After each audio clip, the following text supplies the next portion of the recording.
Hello, Mississippi. Hello. Beautiful.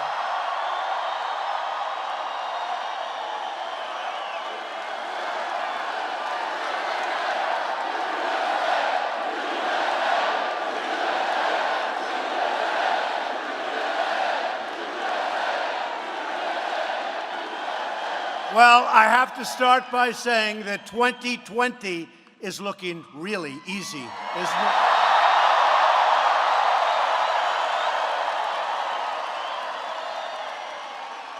I think the fake news media back there is starting to get it, folks.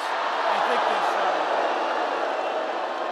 they're starting to understand what's going on, and I'm thrilled to be back in this great state with thousands of proud, loyal, hardworking American patriots. Thank you. In less than 2 years, we've achieved the biggest comeback in American history. That's what's happened.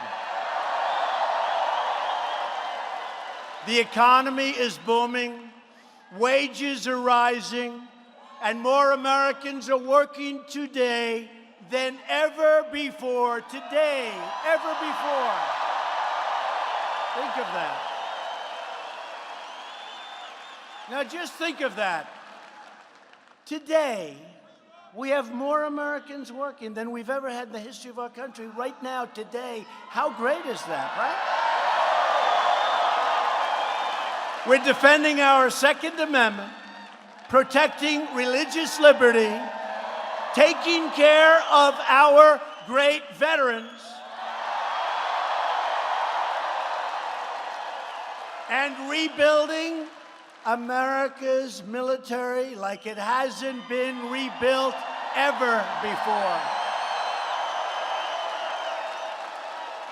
This week, we made history again when I announced that we are replacing the job-killing disaster known as NAFTA with a brand new U.S.-Mexico-Canada trade agreement. A good one. And it's a good one. We're calling it USMCA. You're going to like that name. That'll become a part of your vocabulary. USMCA. Companies aren't going to be leaving us anymore and firing everybody and sending their product back into the United States with no tax. That was what I wanted.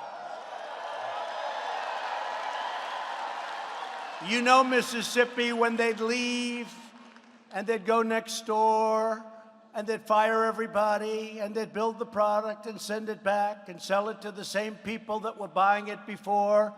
No, we don't want to do that anymore. So we don't want to do that anymore. That's not a good thing to do, although there is a group called globalists. They think it's just fine, not fine. The globalists. The globalists. We don't like the thinking of the globalists. The USMCA is an incredible victory for our farmers, our ranchers, our factory workers, and our entire nation. America is winning again, and America is being respected again, maybe respected like never before, because we are finally putting America first. But exactly 5 weeks from today, all of this extraordinary progress is at stake. It is at stake. I'm not on the ballot, but in a certain way, I'm on the ballot, so please go out and vote. Go out and vote. On November 6th, you will head to the polls, hopefully, in one of the most important congressional elections of our lifetime. The only reason to vote Democrat is if you are tired of winning. A Democrat takeover of Congress will plunge our country into gridlock and chaos like you haven't seen before. It'll come to a halt, and I have to tell you, all of those people with your savings accounts and your money piled up in your bank. It's all, a lot of it's going to disappear, and it'll disappear really fast.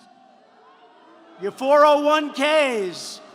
I stand up all the time with great Americans. Sir, I'd like to thank you. My wife thinks I'm one of the greatest investors in the world. And 2 years ago, she thought I was a total loser, sir. Now she loves me so much. Because my 401k has gone up 55%, sir, since you got elected. 55%.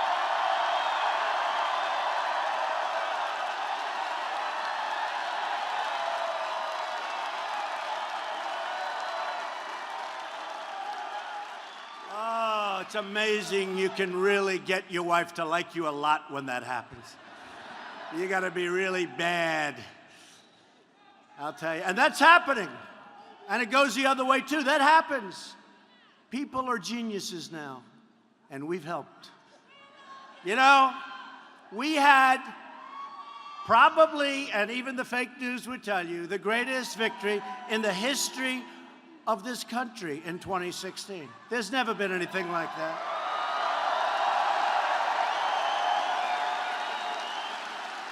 The people came from the hills and the valleys. They came from all over.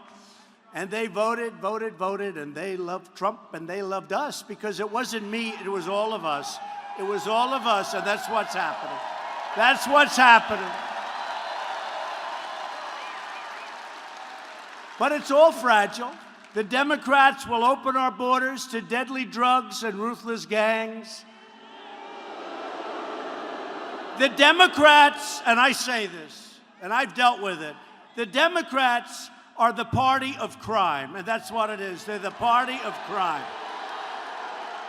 Radical Democrats want to tear down our laws, tear down our institutions in pursuit of power, demolish our prosperity in the name of socialism, and probably worse, and abolish our borders in the service of globalism.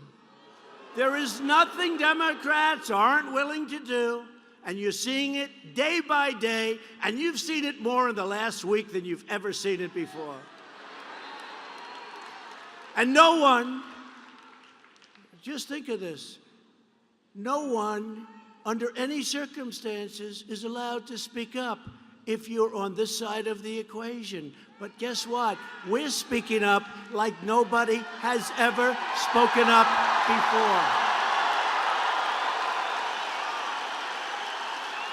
They want to get the power that they so desperately crave that was taken away from them.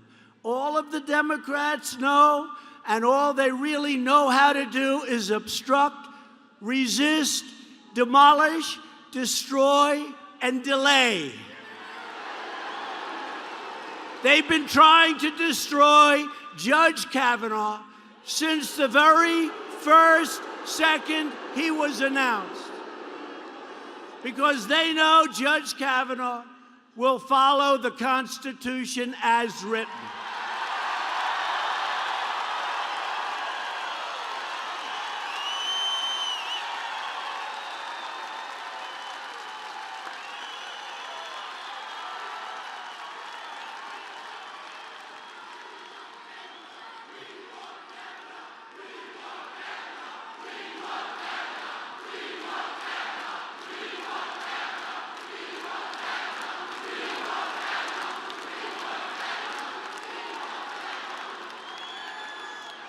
You know, for 10 years, I don't know him, I never met him, but I've been hearing there's this guy named Brett Kavanaugh who is like a perfect person, who's destined for the Supreme Court. I've heard that for a long time. And a lot of smart people.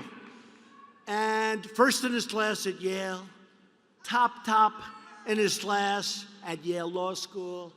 He's led like a life that's unbelievable. He's had no problems.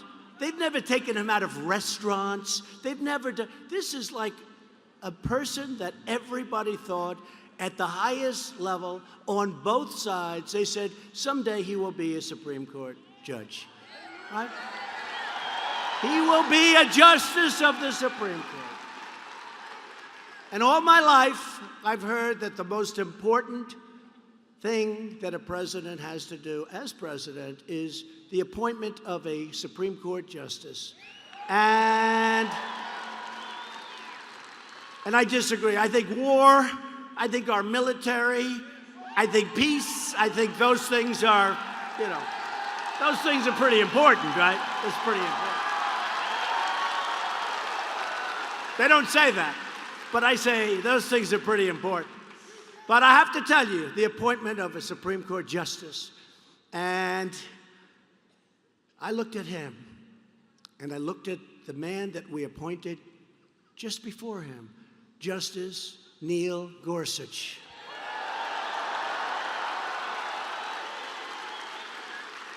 Who was put through the paces, but nothing like what's happening now is just crazed.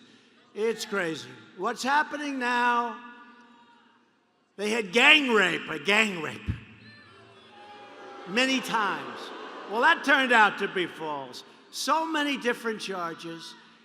Guilty until proven innocent. That's very dangerous for our country. That's very dangerous for our country. And I have it myself all the time. But for me, it's like a part of the job description. Let it happen to me. Shouldn't happen to him. Shouldn't happen to him. What he's going through, 36 years ago, this happened. I had one beer, right? I had one beer. Well, do you think it was? Nope, it was one beer. Oh, good. How did you get home? I don't remember. How'd you get there? I don't remember. Where is the place? I don't remember. How many years ago was it? I don't know. I don't know. What neighborhood was it in? I don't know. Where's the house? I don't know. Upstairs, downstairs, where was it? I don't know. But I had one beer. That's the only thing I remember. And a man's life is in tatters. A man's life is shattered. His wife is shattered. His daughters, who are beautiful, incredible young kids. They destroy people. They want to destroy people. These are really evil people. And then you see the people that are doing it. I know everyone. I could tell you things about every one of them. Da Nang, Richard Blumenthal. This guy lied about his service.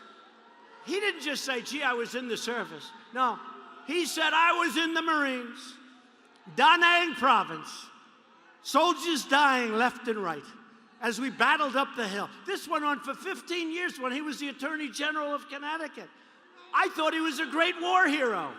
And then it turned out he was never in Vietnam. He was in the reserves. And I watched him 2 days ago. I watched him saying, we need the truth. If we don't have, and here's a guy who was saying people were dying all around him and he was never there. And then he cried. When they caught him, he cried like a baby. Like a baby.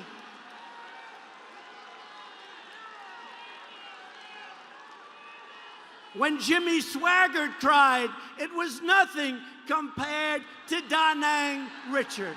Nothing. Jimmy Swaggart was nothing compared to, he cried, oh, I'm so sorry. He only lied for 15 years, and now he gets up. And now he talks about lying. And this man's not lying. So Blumenthal is a fraud. He's a fraud. And the reason he got elected is because in Connecticut, it's impossible for a Republican to get elected. And I did well there, but you can't. He actually gave up the race. He thought he lost. You remember that? He sort of he stopped campaigning. It was over. And then he won by 3 points. And we have him in the Senate. And now he's this great, honorable guy. Because you know why? The fake news doesn't ever want to put that stuff on. They don't want to talk about it. They don't ever want to put it on. They're a bunch of fakers. And then you have Cory Booker, right? Cory Booker. Here's a guy who destroyed, practically by himself, the city of Newark, New Jersey. He was such a bad mayor. And see what he wrote himself about women. Check it out, folks. Check it out. Then he talks, how dare you treat a woman like that? Take a look at what this guy wrote. And I know about every one of them. I could go on and on. How about Feinstein? How about her? We need more time for the FBI. The FBI has to do a more thorough search. We had another woman just reported by a sleazebag lawyer named Aviate. Sleazebag. Sleazebag. We have, well, it turned out even NBC, who's as bad as they get, even NBC couldn't shield her with that interview. Did you see that interview? This woman had no clue what was going on. No clue. And yet she made the most horrible charges against a #1 in his class at Yale, perfect human being, great father, great husband. This is a great person. And people are saying, well, maybe it's true. And because of the fact that maybe it's true, he should not become a United States Supreme Court Justice. How horrible is this? How horrible is this? So this is an important time for our country. This is a time when your father, when your husband, when your brother, when your son could do great. Mom, I did great in school. I've worked so hard. Mom, I'm so pleased to tell you I just got a fantastic job with IBM. I just got a fantastic job with General Motors. I'm so proud. Mom, a terrible thing just happened. A person who I've never met said that I did things that were horrible, and they're firing me from my job, Mom. I don't know what to do. Mom, what do I do? What do I do, Mom? What do I do, Mom? It's a damn sad situation, okay? And we better start as a country getting smart and getting tough and not letting that stuff right back there, all those cameras, tell us how to live our lives. Because they are really dishonest people. Not all of them, but damn well most of them, that I can tell you. Fake news. So that's something to think about, right? That's something to think of your son, think of your husband. I've had many false accusations. I've had so many. And when I say it didn't happen, nobody believes me. But it's me. It's my job description. Mr. Trump, it's okay. You can say whatever you want. They can say whatever they want about me. It's fine. Because we have the worst libel laws anywhere in the world. They can say anything they want, and we can't sue them. Because if you're famous, you can't sue. Figure that one out. But to take people that are just outstanding, have had great lives, and that life doesn't mean a thing. And you notice with the judge, they don't talk about his last 35 years. They don't talk about what, everybody knows him. He's a very well-known, the most highly respected person. Until the last couple of weeks, because they're destroying him, and they're destroying his reputation, and we can't let that happen. We can't. Can't let it happen. And I don't even know him, folks. I don't even know him. I met him for the first time a few weeks ago. I don't even know him. So it's not like, oh, gee, I want to protect my friend. I want to do what's right for this country. This is a very important time in our country. Okay? Very important thing. Very important time in our country. The Democrat Party has become too extreme. This is an example of it. And too dangerous to be trusted with power. That is why you must vote Republican on Election Day, and you have to go out and vote.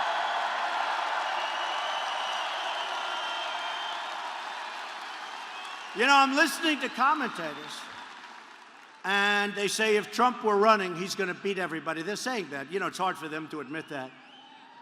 And I certainly dream about all these people. Biden, the guy never had more than 1% in a poll when he was running for president, and then Obama took him off the trash heap, right? Biden, I hear Biden wants to take me to the back of a barn. He would be in big trouble, I will tell you. Remember he said that? I'd like to take him.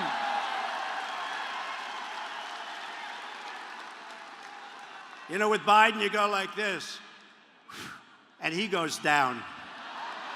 Biden. And the other ones. But they say that Donald Trump isn't running. So will the people go out and vote? In 3 weeks. You got to go out and vote. And they say, but Donald Trump doesn't like Congress. I really do. I like a lot of the people in Congress. Some I'm disappointed in. But for the most part, and I have to tell you something, we have the right ideas. We're making our country great again. We're doing the right thing. We need more Republican votes. They say we have a majority. We barely have.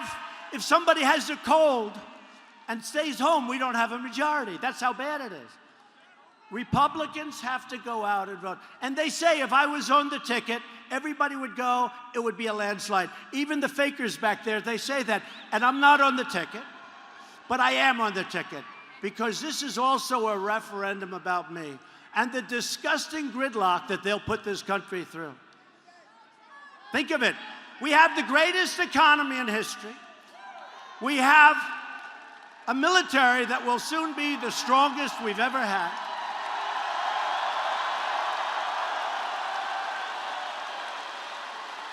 Our country is doing so well, and then we have a Maxine Waters saying we have to get rid of him. We have to get rid of him. Maxine Waters. And Nancy Pelosi, she's another beauty. Get out and vote. I want you to vote. Pretend I'm on the ballot. And don't worry, we'll be on the ballot in 2 years, and we will do a landslide like you wouldn't believe.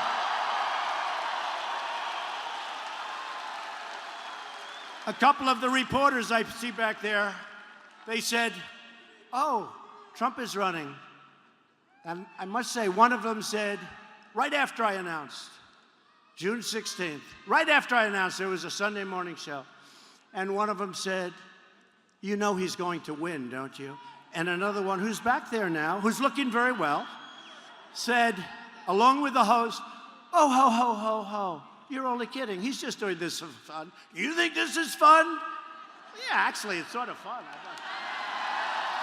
Yes, it is. For me, it's fun. For me, it's fun. You know why it's fun? Because we're achieving our goals better than anyone thought possible. That's why it's fun. If I wasn't, it wouldn't be fun. But this one particular reporter, she said, ho, ho, ho, you're only kidding, right? That's so funny. And I'll never forget, on election night, Donald Trump is your next president, folks.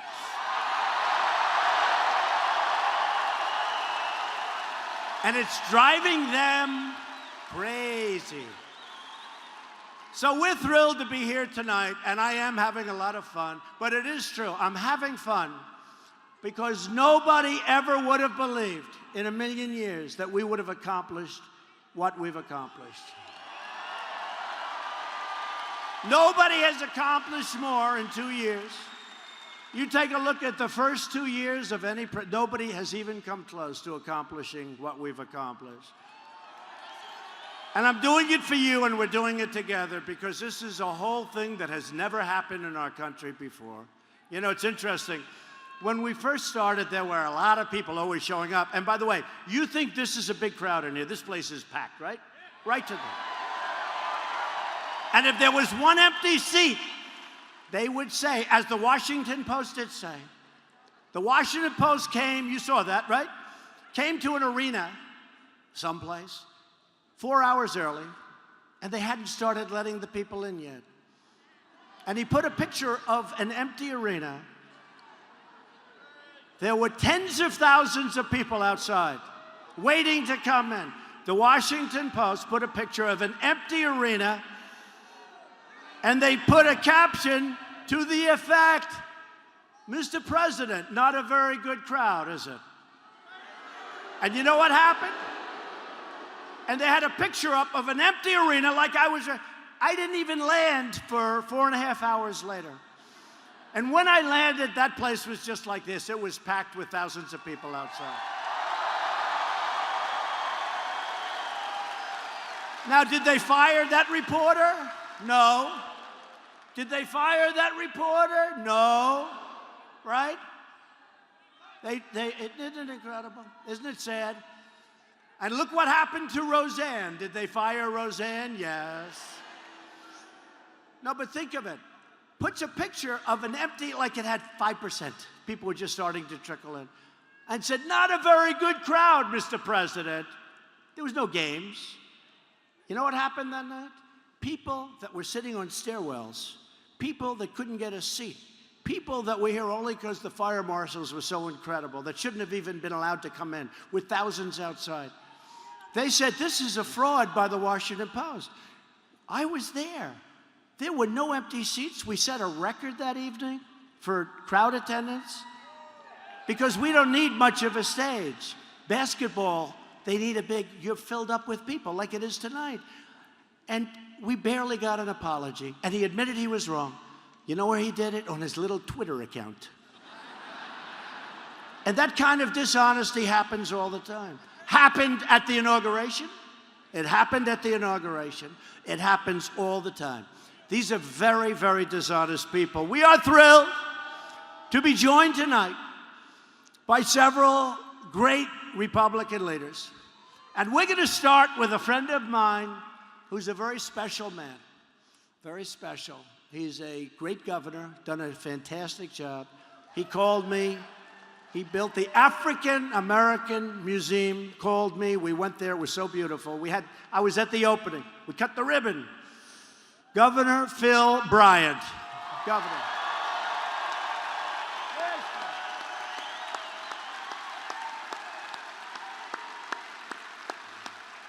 Thank you, Phil. Thank you, Phil. Should we bring Phil up here? He's been sick. Come on. Get up here, Phil. Come. Come on, Phil. Get up here. What a great governor he's been.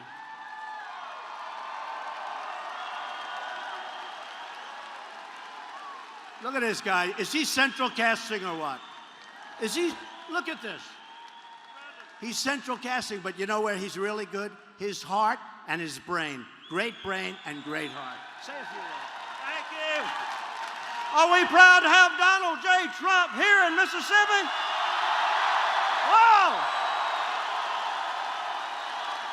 All right, I won't get started, but I can tell you what, this man has done more as President of the United States in 2 years than any president that I can ever remember or ever studied about. He is a remarkable man that is making America great again.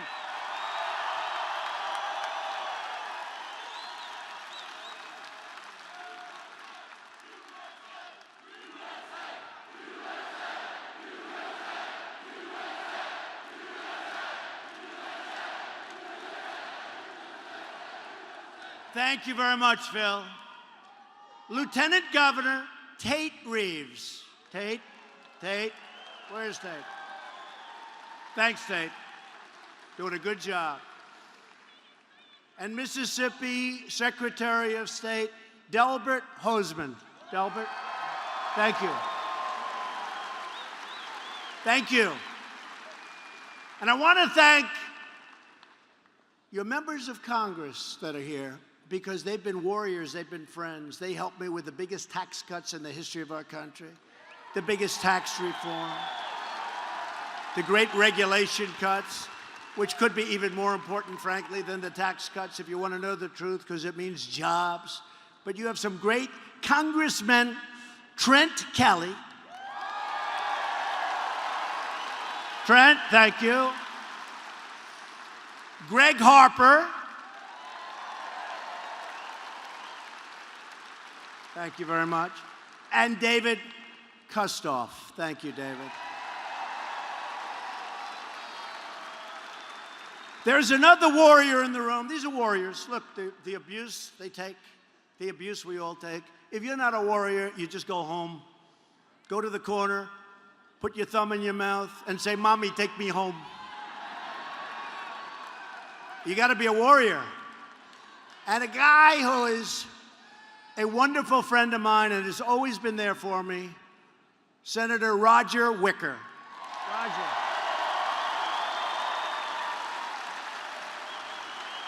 What a great, and Mrs. Wicker, thank you. What a great guy. And he's doing great. Get out and vote for him anyway. He's winning by a lot, but get out there and vote. We love Roger. Finally, I want to introduce the person we are all here tonight to support, a true Mississippi patriot, Senator Cindy Hyde-Smith. Come on up. Cindy, come up.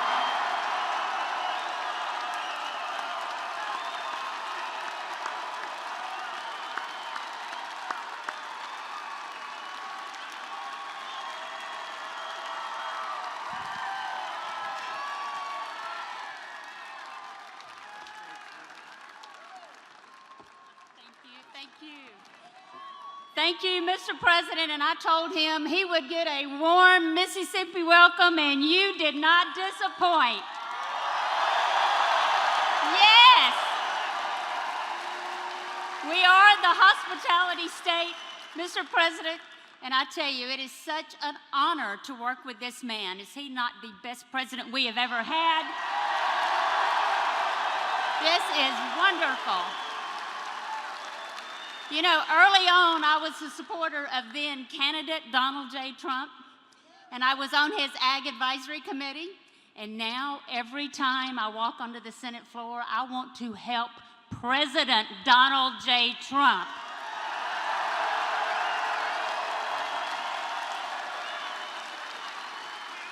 It is such an honor to work with a man that I tell you, he loves the veterans, he loves the military, and he loves our law enforcement as well. You know, this past week in Brookhaven, Mississippi, my hometown, we had 2 officers shot down this past weekend, and I was able to tell him about that. James White and Zach Moak, and then the next day we had a Mississippi Highway Patrol trooper, Josh Smith, shot down. And I'm just gonna ask you to remember those people in your prayers as we continue on with this. We've had a tragic week in Mississippi with our law enforcement, but this man supports law enforcement 100%.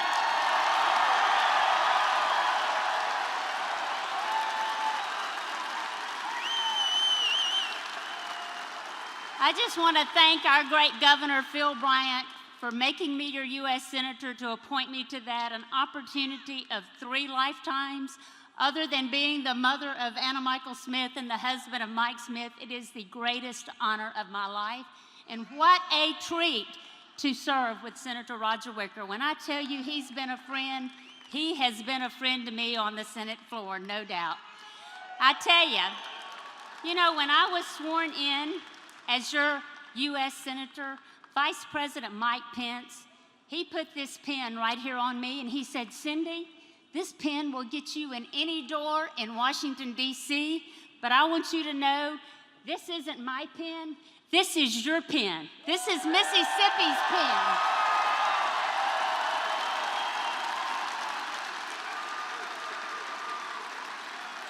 We've got a lot of work to do in Washington, D.C. This man is leading the charge. We're going to get back on Air Force One, and we're going back to Washington because you know what? We've got a Supreme Court justice to get confirmed.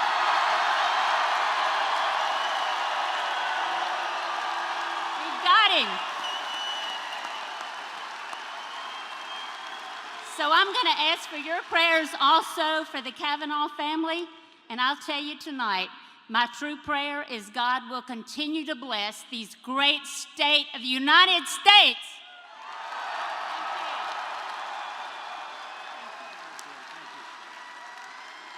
Thank you, Cindy.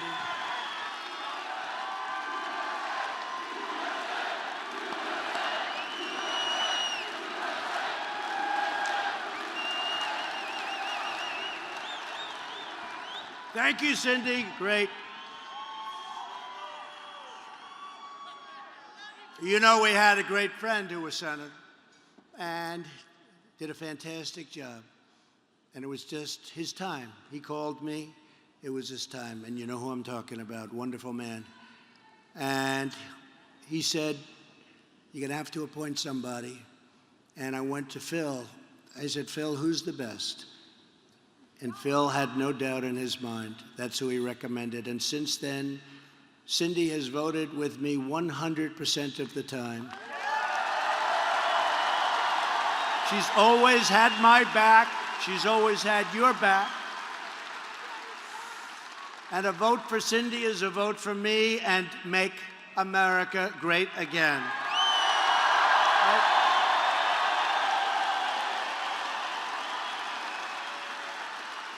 And a vote for Cindy's opponent, Mike Espy, is a vote for Chuck Schumer, Nancy Pelosi,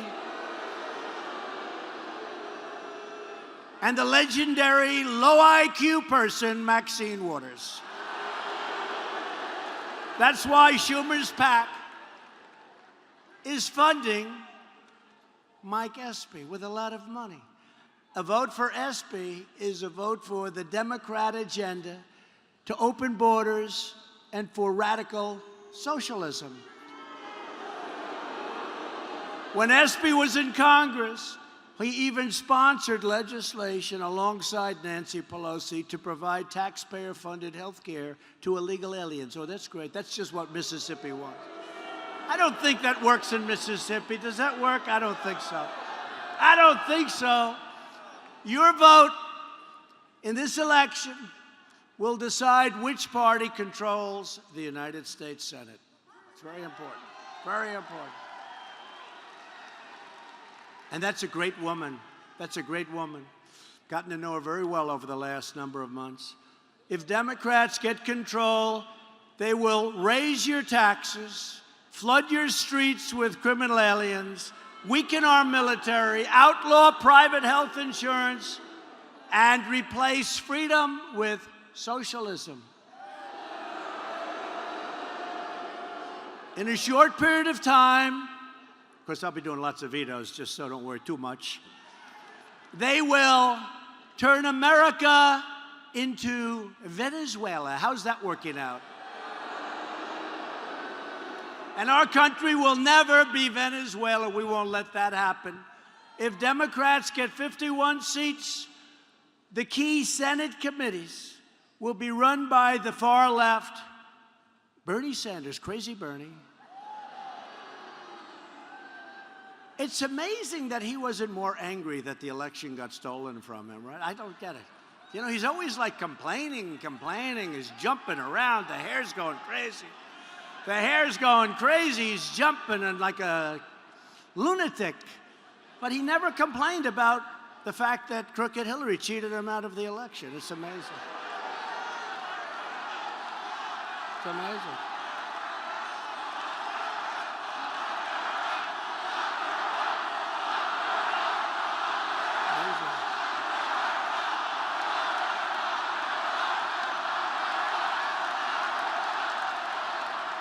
You know, Bernie was on television recently, and he was screaming and ranting and raving. And I said to my wife, Melania, who's now in Africa representing us, First Lady.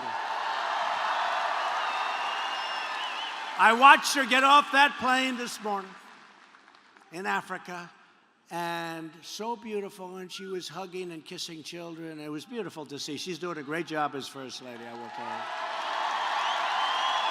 Really is. And you think that's an easy job? That's not an easy job. That's a tough job. She's fantastic. But Bernie Sanders was ranting and raving, and we're going to this, and Trump, and we got to stop. What's he going to stop? Having a strong military, having low taxes, having borders? What's he going to stop? What am I doing? What's he going to stop? Having less regulation? But he's going to stop Trump. He's going to stop Trump. He's going to stop us left and right. He's ranting and raving. And the commentator looks at him and goes, you know he's winning, don't you? And Bernie just looked at him like this. It was like, but I said to my, you got to hand it to him. You know, he's out there. He's doing his thing, whether you like it or not. He's out there doing his thing, and you got to hand it to him. But a guy like Bernie would be in charge of the Budget Committee. Patrick Leahy, oh, he's never had a drink in his life. Check it out. Look under Patrick Leahy/drink. How dare you have a beer while you're in high school? How dare. Patrick Leahy-drink will be in charge of the Appropriations Committee. Bob Menendez, you don't know about him, will be in charge. I'll leave him alone because we can't cover too many of these characters, right? But I'm going to leave him alone. Will be in charge of Foreign Affairs. And the great Dianne Feinstein will be in charge of the Judiciary Committee? No. Wasn't that great? Wasn't that great? Wasn't that something the other day? She was asked a simple question. Did you leak the document? Wasn't that great? By John Cornyn. He goes, you leaked the document. No. What? No. Remember? No. Oh, no, I didn't. No, I don't think I, well, wait. Did we leak the document? No. How about the aid? No, you idiot, no. No, we didn't leak the document. We didn't leak the document. No, we didn't. That was the worst body language that I've ever seen. Ah, what a group. What a group. Holier than thou, aren't they? Holier than thou. You know the expression, right? What a group. Also at stake in this election is Medicare. Democrats in Washington want to raid Medicare to pay for their socialist agenda. They're going to destroy it. Republicans want to protect Medicare for our great seniors who earned it and paid for it. Right? Right? And we will always protect Americans with pre-existing location. Well, you have to do that. Pre-existing conditions. We have to take care of pre-existing conditions because it's just the way life is, folks. We have to do that. And the Democrats are talking about it, and they can't do it because they have no plan. So just put it down. And some Republicans say, is that a Republican thing? Whether it is or not, and to me it is, and it always will be. Pre-existing conditions will always be taken care of by us. Have to do it. We have to do it. We have to do it. And we want to do it. I want to do it. We're all going to do it. We're doing well. We'll take it from China. We'll take it from the European Union, who has taken advantage of us for years. We'll take it from Japan. We'll take it from our new, beautiful transaction, which is a fair transaction, and good for them, too. Mexico, Canada. We're going to have plenty of money coming in, folks, when we fix up these horrible trade deals. So we're going to take care of pre-existing conditions. People that have a problem are going to be helped by the Republican Party from the time I got elected, really. You look at what we've done with Obamacare. It's a disaster. We had it beaten, but I'll say it a different way than I have been saying it. We didn't get one Democrat vote. We had it repealed and replaced. A little shocker took place early in the morning. But the fact is, we didn't get one Democrat vote. We would have saved $1 trillion. Think of it. Our country would have saved $1 trillion had we gotten that extra vote. We didn't get one vote from one Democrat, but we've pretty much dismantled it. And here's the nice story. We've managed it well, and your premiums have gone up very little by comparison. Remember, they're going up 156, 201, 187, 116%. Now we have it down, but we're getting rid of it entirely. We're going to have great health care. The new platform of the Democrat Party is to abolish ICE, the brave, brave people of ICE. In other words, they want to abolish immigration enforcement entirely. That's what they want to do. Democrats also support strongly sanctuary cities of death. Sanctuary cities. Every day, sanctuary cities are unleashing vicious predators and bloodthirsty killers like MS-13 into our communities.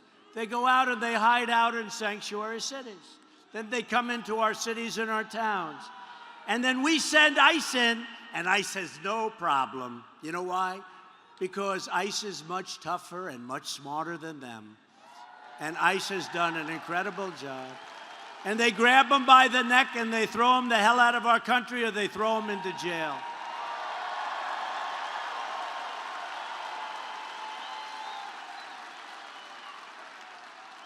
And you don't want that job. And you don't want that job. And you don't even want, although maybe you could handle that job. Right? But they do a fantastic job. And we have to cherish our law enforcement. And that goes for Border Patrol. That goes for ICE. We're setting records on the border on arrests. We don't want to do that. We're building the wall. It's going up. But getting money is brutal. Brutal.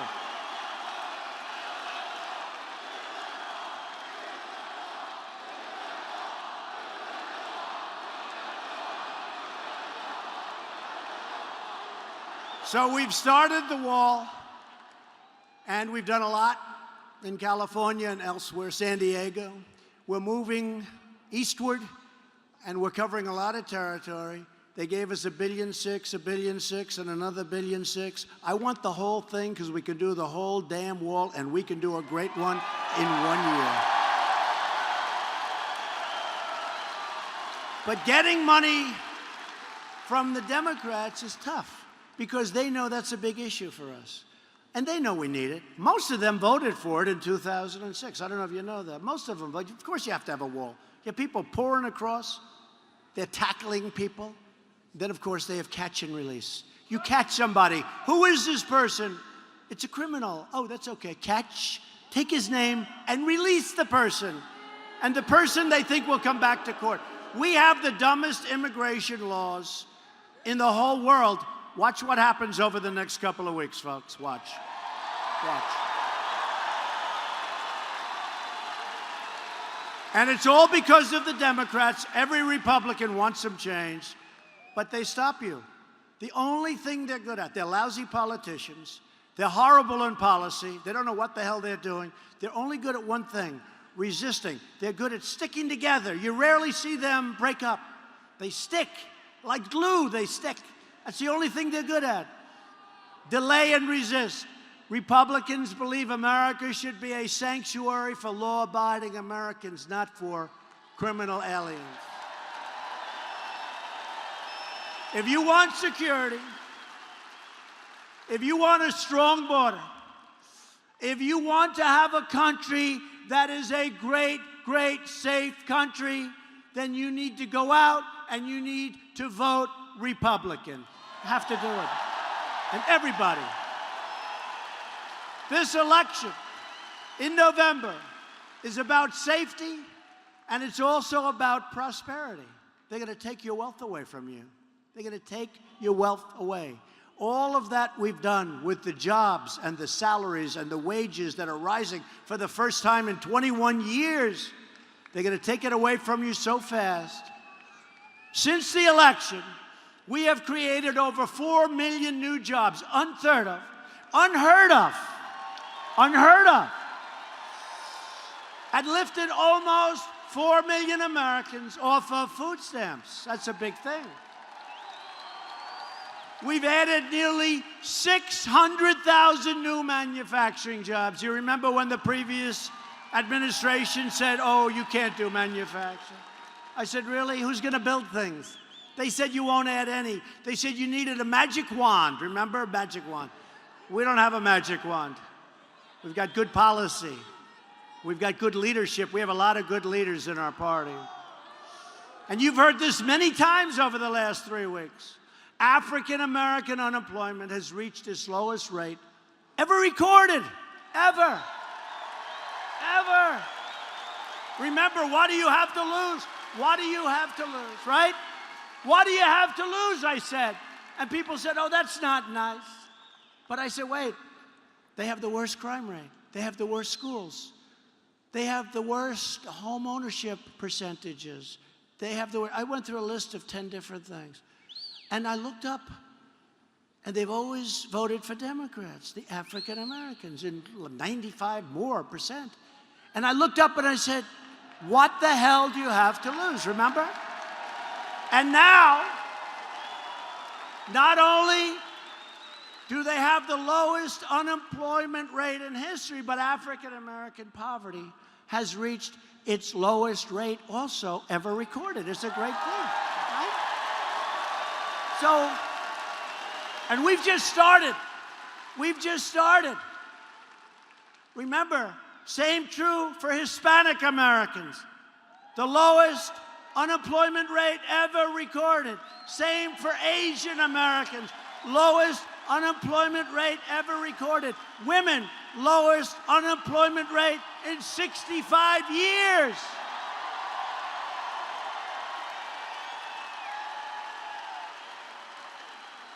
After years and years of working so hard, we finally put ourselves in a position where we can do things, and we can really do them. But we could do them an awfully lot better if we had more, a real majority, not a majority of one, not a majority of, literally, if somebody's sick, it's like we have to postpone votes. We need a real majority, and we're going to do everything that you've been looking for a long time. Now, with that being said, we've done so much. We've done so much. We've just finalized the tremendous new trade agreement with South Korea, where it was a disaster. That was a Hillary Clinton catastrophe. Remember, she said, we are going to create 250,000 new jobs. And she was right for South Korea. It was good. And we've just totally renegotiated it. We've made it good. And we've opened up new negotiations with Japan, who would not negotiate with the previous administration. You know why? Because they said, no, we're happy. Why should we negotiate? We're not going to negotiate. Well, we said we want to negotiate. And with the European Union, we want to negotiate. And they said, I love you too. You're not my type, but I love you.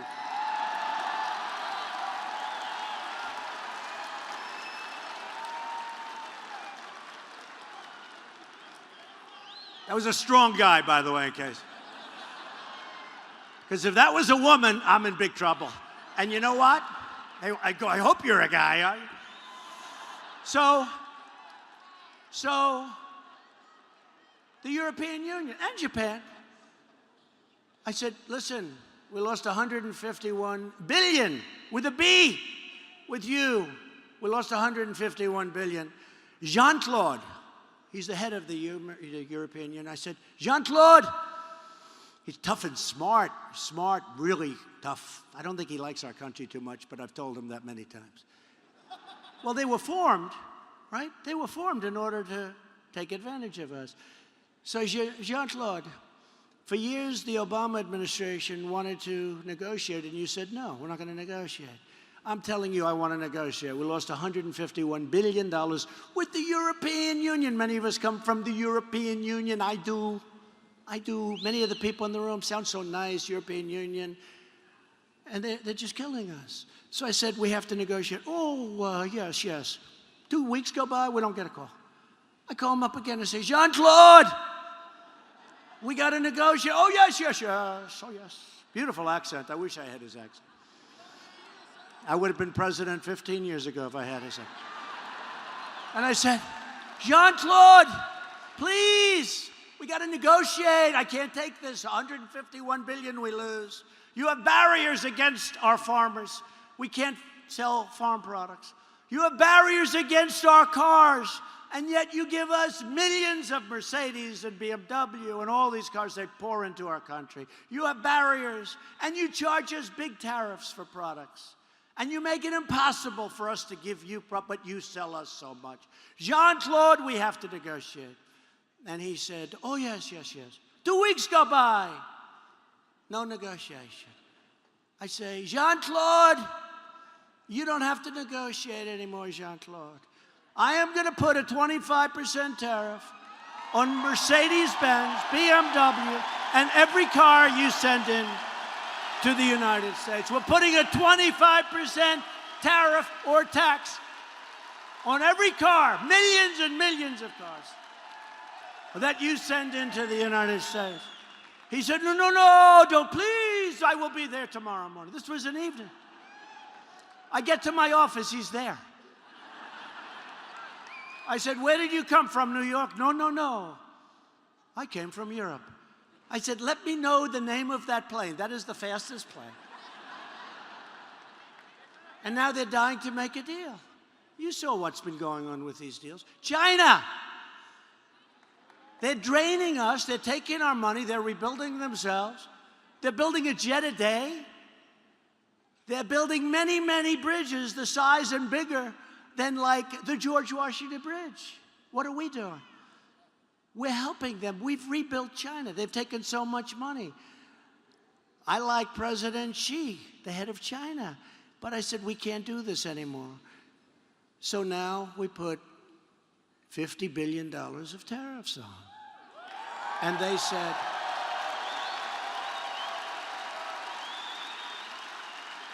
said, no, no, no, no, you cannot do that. If you go 50, we'll go 50. I said, wait a minute. We're already 500 billion behind. So if I go 50, you go 50, that means we're at the same place we started from. That's not what this is all about. We have to bring some balance. We can't do this. So they said no. So it was 50 at 10%. I increased it to 25%, and I put 200 billion on top of the 50. So now we have $250 billion at 25%. By the way, billions and billions of dollars, the fake news people back there, all those people with all those red lights, they don't want to talk about it. But all of that money, billions of dollars, will be flowing into our treasury.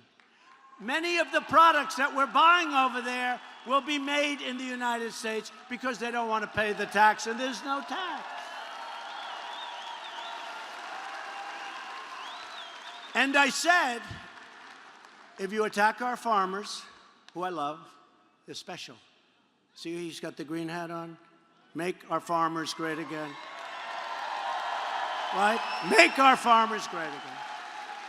But they said, you know what? The farmers love Trump. We'll attack the farmers by not buying. Well, guess what? They're starting to buy again, aren't they? But I said, if you do that, we're going to put an additional $267 billion on to your numbers. So we're going to have 500, and probably it'll end up $562 billion when you add it all up, including the little stars all over the place. And you know what? They want to talk. They want to make a deal. And China's been hurt very badly over the last number of months. Their markets are down 30%, and our markets are up 55% since I became president.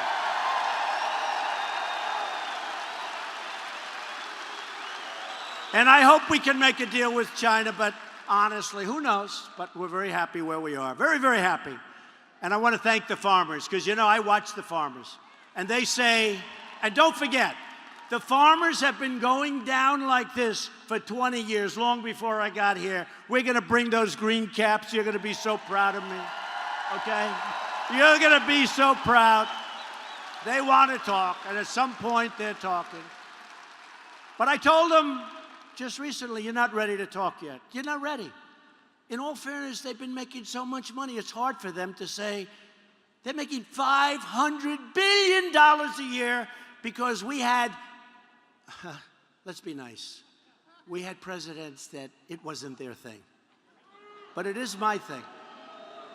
Do you know how wealthy our country would be if they didn't have these really stupid deals all over the place? So many of them. And how about our military deals where we protect rich nations and we don't get reimbursed? How about that stuff? That's changing too, folks. We protect Saudi Arabia. Would you say they're rich? And I love the king, King Solomon, but I said, King, we're protecting you. You might not be there for 2 weeks without us. You have to pay for your military. You have to pay.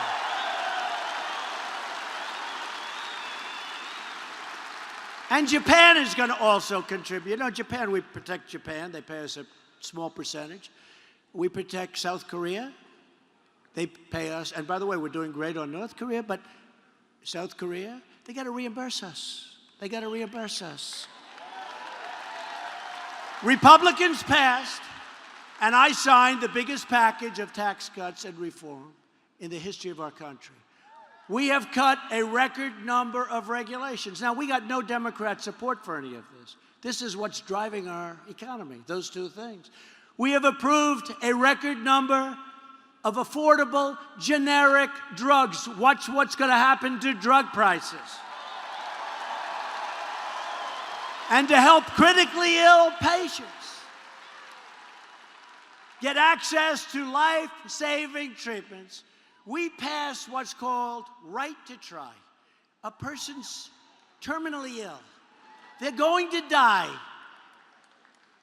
And before me, if we had a drug that was really looking good or promising, we wouldn't give them because we didn't want to hurt the person. They're going to die. And it is actually much more complicated than that. They've been trying to pass this for 45 years. Well, 2 months ago, I signed Right to Try. We have the greatest drugs in the world, the greatest drug makers in the world. I would watch wealthy people travel all over the world trying to find a cure. And poor people just went home. They had no hope. Now they have the right to try. If we have a drug that looks good, but it's 2 years or 3 years or 4 years out, and by the way, we brought that number from 15 years, we think it's going to be down to 4, and in some cases 3, way down. Scott is doing a great job. Scott, get that number down, Scott.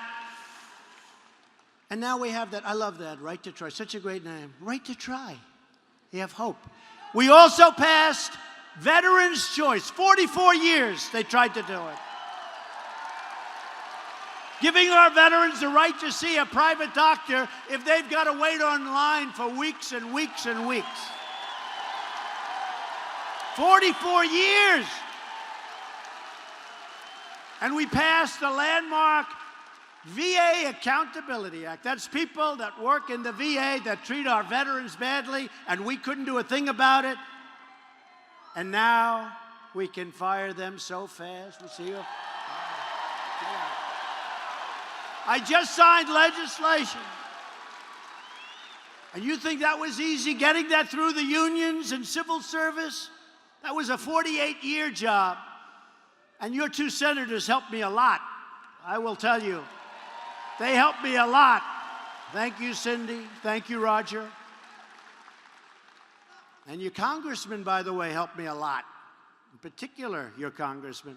I just signed legislation to completely rebuild our military, securing $700 billion, and then the following year, $716 billion to purchase the finest planes and ships and tanks and missiles and submarines on the face of the earth. All made in America, made in the USA. And we have given our troops their largest pay raise in more than a decade. Isn't that nice? About time. At my direction, the Pentagon is now working very hard to create the sixth branch of the American Armed Forces. It's called the Space Force. So you have the Air Force, you have the Space Force. Separate. The Space Force. And that's what it's all about, folks. You look at what's happening. I'm not just talking rockets to the moon and to Mars. I'm talking about defense. I'm talking about, that's where it is. It's in space. Army, Navy, Air Force, Marines, Coast Guard, right? Space Force. I withdrew the United States from the horrible, one-sided Iran nuclear deal. And Iran is a much different country. They're trying to put out all the riots they have all over that country. You know, when I became president, I looked there, before I became, I said, how are you stopping Iran? Nobody was able to tell me. And I did this, and they have shattered, man. They have shattered. I got rid of that deal. How about we gave them $150 billion for nothing? We give them $1.8 billion in cash for nothing. And we've recognized the capital of Israel and opened the American embassy in Jerusalem.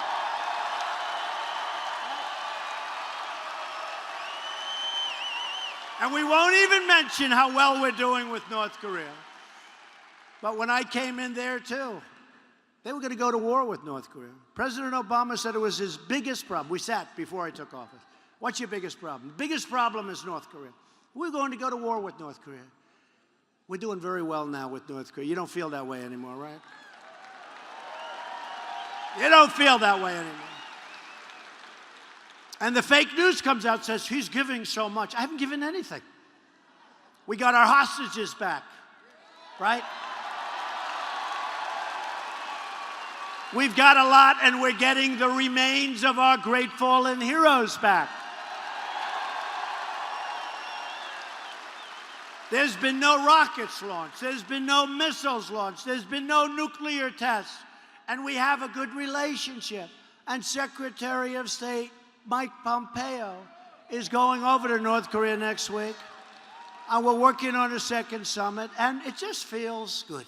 Now, who knows, folks? Who knows? I can just tell you, when we came in, before I came in, and at the beginning, when the rhetoric was tough, right? That rhetoric was tough. These people were saying, oh, he's going to get us into a war. Well, guess what? That worked out. That rhetoric was tough. And let's see what happens, but we're doing very well. We're doing very well. For years, you watched as your leaders apologized for America. Now you have a president who is standing up for America.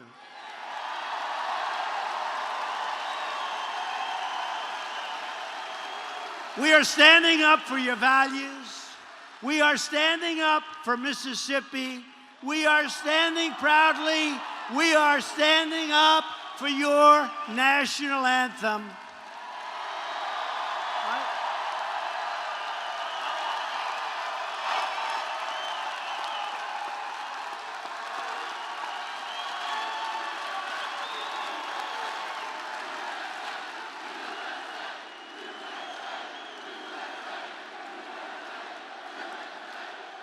A lot of spirit, a lot of spirit. One of them said the other day, you know, President Trump can't be beaten in 2020. That's driving them crazy. Oh.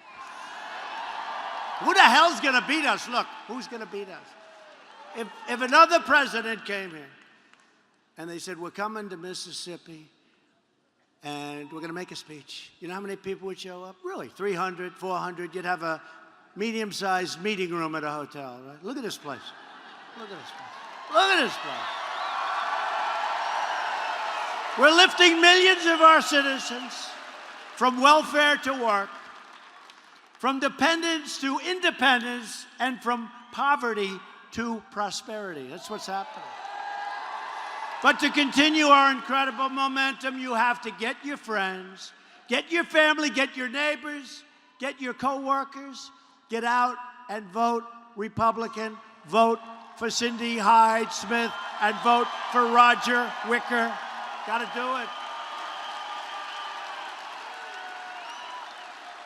A vote for Republicans is a vote for lower taxes, less regulation, and more products made right here in the USA. It's a vote to reduce crime, respect law enforcement, and restore the rule of law. It's a vote for strong borders, safe communities, and thriving families, which you are. And a vote for Republicans is a vote to reject the Democrat politics of anger, destruction, chaos, and to come together as neighbors, as citizens, and as Americans.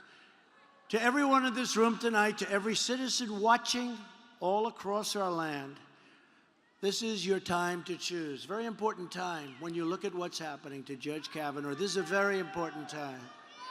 It's time to choose whether we turn backward to the failure and frustrations of the past, or whether we continue forward into the unlimited promise of our future.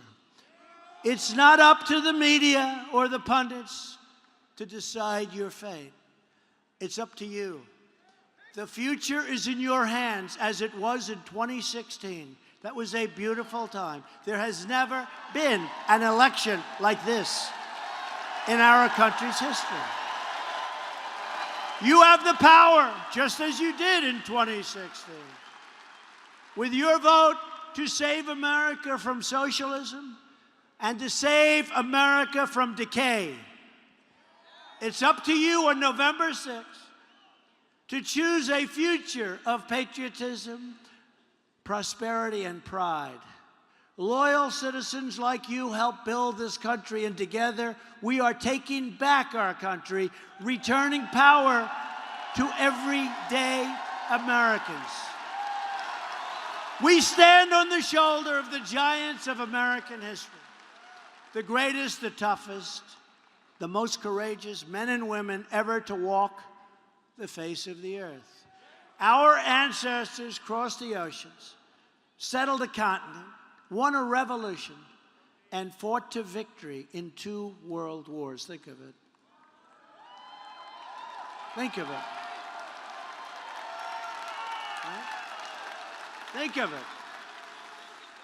American patriots defeated fascism, triumphed over communism, and delivered millions and millions and millions of people into freedom.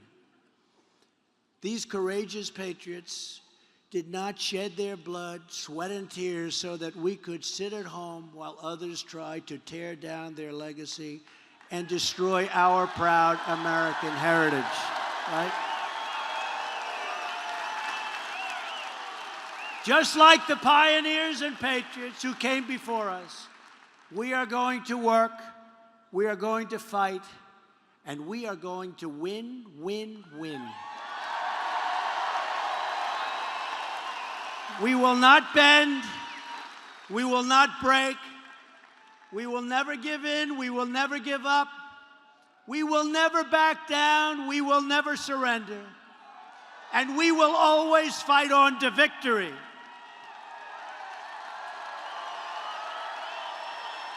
Because we are American, and our hearts bleed red, white, and blue.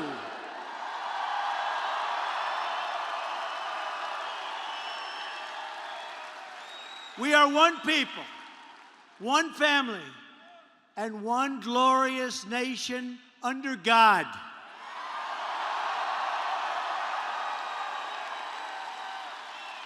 And together, we will make America wealthy again.